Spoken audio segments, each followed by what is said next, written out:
கேட்க மாட்டான். ஆனா குடும்பத்திற்காக வேண்டி செய்யக்கூடிய செலவினுடைய விஷயத்துல கஞ்சத்தனம் ஒருவர் செய்கிறார்.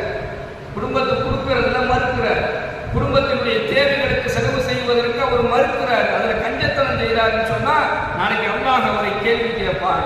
ஸல்லல்லாஹு அலைஹி வஸல்லம் சொல்றாங்க, எவர் ஒருவர் தன்னுடைய குடும்பத்திற்காக வேண்டி செலவு செய்யக்கூடிய விஷயத்துல கருமித்தனம் செய்கின்றாரோ அவர் நம்மை சார்ந்தவர் இல்லை என்பதாக சொல்லி காண்பிக்கின்றார்கள்.